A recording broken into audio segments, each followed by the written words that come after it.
今天呢来割草喂牛啊，基本上我们天天都同样重复的做，就是割草喂牛，割草喂牛。大家过年可能是在玩嘛，但是我们养牛人一天一顿都不能少。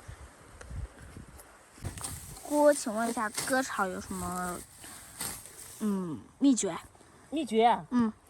秘诀就是镰刀磨好，然后不要割到手。不要割到手，安全问题吧。对。哇，这花好显眼啊！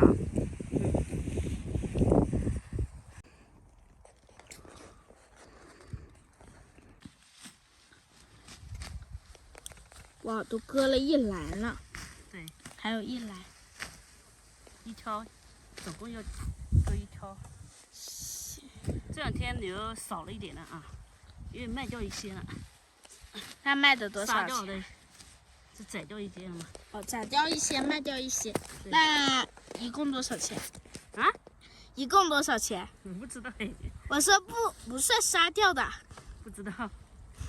不知道。那好吧。你说多少钱呢？1个亿？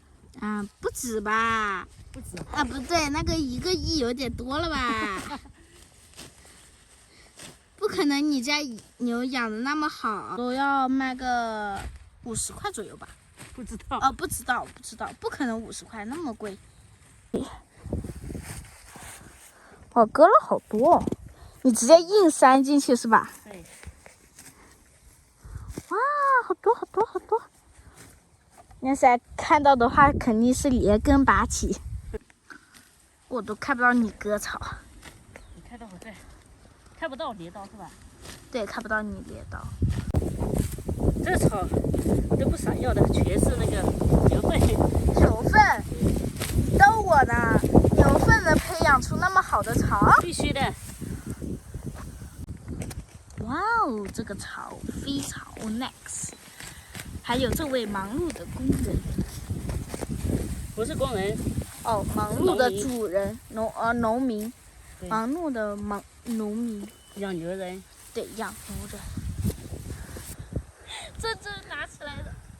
可以吗？拿起来都是问题吗？挑上去，行不行？过来帮我行不行？啊？过来帮我行不行？可以。来，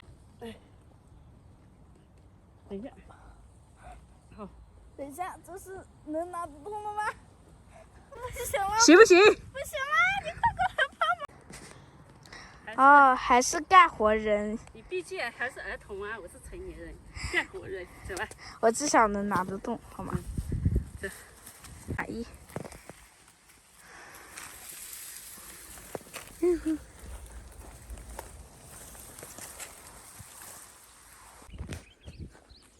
心吧，我不会把你弄丢的。好。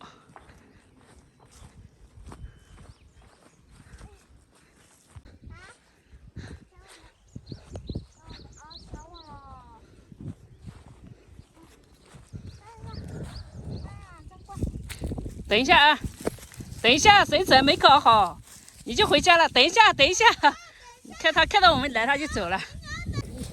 是捆不捆，主要是怕他去吃人家的庄稼。你看，我们一来，他就知道我们要接他回家，他就自动的回家了。哎，我来牵，你不是说好的我来牵？你还知道路啊？那你带我走好不好？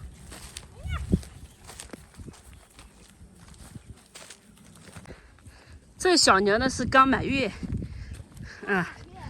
上个月的鸡天生的，今天就是刚满月。